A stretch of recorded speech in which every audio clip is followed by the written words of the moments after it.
Hey guys, Kenny here with Expert Power Wash. Want to do a little more thorough of a walkthrough video here on this Portlandian.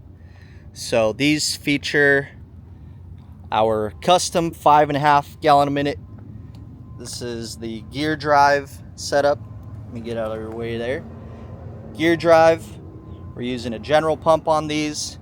These also will have our block mounted unloader here. Everything's plumbed right to the reel, so you just pull your hose and you're feeding water through everything. Nice and convenient for the team that's actually out in the field operating. So these here feature the key start, so just making sure your choke's on when you're starting, making sure your fuel's on down here. We like to start the engines lower than full RPM, just gives it a second for oil to start flowing before you really wind up the motor there. And then of course just turning it on. They also have the pull start, so if for whatever reason the guy drains the battery and forgets to charge it, even though these have a charging system on it, you can also pull start these and keep your jobs rolling there. And then when we're shutting off the motor, same thing, we'll run down the RPMs a little bit and then turn it off there. All right, we'll go a little more off of that. So your supply from your pump is pressurized in water, feeding it up into the side of your pressure reel here. Pressure reel is going to have a couple 100 feet of hose. We like to do 100-foot sections. That way, if one of these blows on a job, you click that off and you still got 100 feet to work with, and not having to reschedule jobs there. So this is our ball valve. We put these on all our units.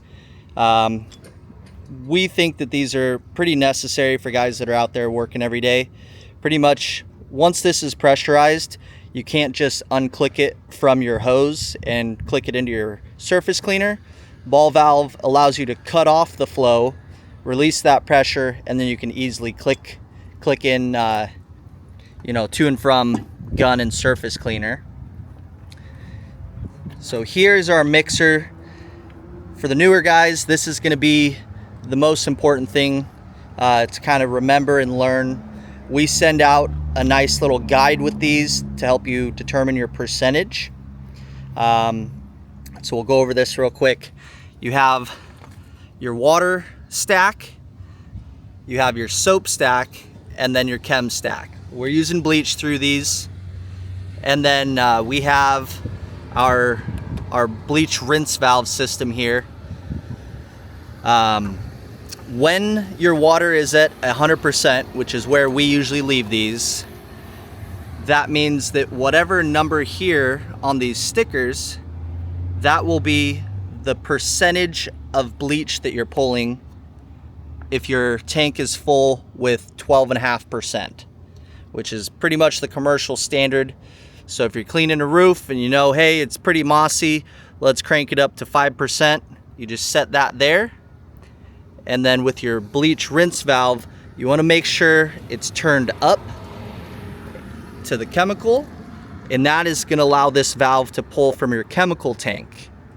If this is just pulling water, or if you have this dialed up and you're just pulling water, more than likely you've got this set and it's just pulling off the water tank. So keep an eye on that. The most important thing to keep this system happy and to keep your pump from going out on you early is going to be making sure that you're rinsing this system after every use. That's a 10-minute rinse that we recommend. Some guys will make the mistake of turning this valve, leaving this open, letting the system flush, and they'll do that for 10 minutes. Problem with that is it takes few minutes before that line is got all the bleach out of it. So once the bleach is out is when you're going to want to start that at least a 10-minute rinse. If you got more time and need to drain the water tank, you can go even longer. The pump will thank you for it. On the soap valve here, it usually doesn't take much much more than just a little crack open on it, and you'll be pulling soap. If you don't want suds, say you're pre-treating a driveway, don't want to get too sudsy, you can just leave the soap valve off and keep washing. Let's see here. So this is plumbed out of the mixer into the soft wash pump. We really like these flow jets here. They're going to be a nicer, more reliable pump than what we've been able to get our hands on. Just a few design tweaks that they've done over other brands, and they've really seemed to last quite a bit longer for us there. So these are harnessed in. We have a quick connect here. These are quick release clips. So you drop a clip, little wiggle, and that comes right out. So basically, if this pump goes out on you on the job, all you got to do, unharness it, unclip it, undo the nuts there, slap your other pump on, and you're back to washing. No need to reschedule. Here's your on and off switch. Nice little indicator there. Once the pump's primed and good to go, and it builds up enough pressure, it'll cut itself off. So you can see here, I've got it on and it's not making any noise. So that's because it's already pressurized the line. Sometimes you'll turn it on and it's not making any noise. You think, gosh, the dang battery must have died or something. Go ahead and go over to your reel and pull the trigger on that gun and see if there's still pressure in the line here. So while we're over here, this is the soft wash reel. We use a nice 1/2 inch soft jet hose here. Flexible, not gonna curl up on you while you're on the roof. We like the red just as an indicator. You know, going across sidewalks, it's a little more noticeable. Also when you're on the roof, just a safety thing, keeps it bright so you're not stepping on that and slipping or anything. But back to this sounding like it's off. As soon as you start pulling the trigger, you might be able to hear it here, but that pump starts making noise again. So if you've turned it on and it's not working for you, it might already just be pressurized. So always pull the trigger and see if it's actually flowing. These have a nice distance to them. Don't know how far away that is. I think our parking lot in general is about 80 feet, so I'd guess half that, close to 45 feet here. And as soon as you're off the trigger, it hits the pressure bypass and stops pumping. Over here, we've got your water tank. This is 100 gallons of water, 100 gallons of chemical. These are plumbed, you know, water to the machine. Water to the machine is plumbed from the other side. This side here, we have our drain hose. So when you're done with your job, or if you want to fill up a bucket, wash off your hands, nice little valve. You just turn this and let everything drain at the end of your job. Back up while we're over here at these reels. We have nice 3/4 inch Flexzilla garden hose. This reel gets plumbed to a Hudson float valve on the top of the tank here. So as you're filling up the water, once it reaches the top of the tank, it'll just stop flowing the water so you're not dumping out, wasting the customer's water there. Here's those guides. So we always hand out both a sort of maintenance interval with tips and tricks on this placard here, and then down here you have your guide for percentages. So if you're sending your team out, if you have a newer guy, they can always refer to this and know that you're getting the right strength mix on whatever surface you're cleaning up there. Let's go around to the other side again. This comes with our 36-inch pressure washing gun and all the colored tips. So you can kind of attack different surfaces with that. And then some guys will go ahead and upgrade to a shorter gun for doing some house washing and that sort of thing.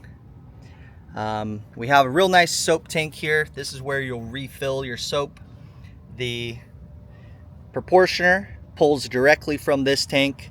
So if you're ever getting air leaks or feel like you're losing pressure, you might just be pulling air out of this soap tank. So keep an eye on that. It's a good little tank for our apple suds, lemon suds, or cherry. 1 gallon of soap. Fill the rest up with water, and that concentrate turns into a nice blend there for you.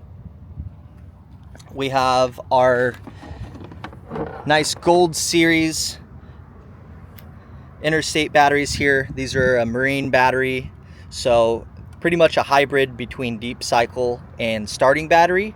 That way you can have a longer draw for your soft wash pump, and also that quick draw to get this motor started up over here. All the wiring nice and tucked, sleeved. We have your fuse in here. If you're not getting power or stuff's not starting, always start at this fuse. Make sure that's good to go. Maybe pop a new one in, even if it looks good. Sometimes they'll trick you into, they'll look just fine, and you'll put a new one in and all of a sudden things start working again. So keep an eye out for that as well. Let's see if I'm forgetting anything here. This is a fairly simple trailer. So as a newer guy, it's easy enough to familiarize with this system. There is room to add more stuff. We've done these with pure water systems, just adding another reel, or you can add even a second machine if you wanted to get crazy with it. Say a second soft wash system, have a couple guys out there going. Here's something to mention. We use these nice T-Jet strainers. This has a mesh screen inside, so periodically you're going to want to take this housing off. It just unscrews, and then you have your mesh filter in there. Just tap it out, rinse it out, make sure it's not getting filled up with debris. A lot of times if a house spigot hasn't been used in a while, it'll feed a few chunks of rust and whatnot into your tank. So we want to keep that nice, and this just allows us to do that, keeping this filtered. And then you can also take the filter out and it'll dump the crud out of the bottom of the tank. So it just makes that convenient, easy to access. This could be an additional drain. If you wanted to leave the job in half the time, you know, you could pull that off and dump water out even better. Nice little whip off of the oil so that you can easily drain your oil for oil changes. And this is all built on our custom Eagle trailer. This is spec'd out how we wanted it, with this top rail here built right in so that we have a clean mounting surface for your reels.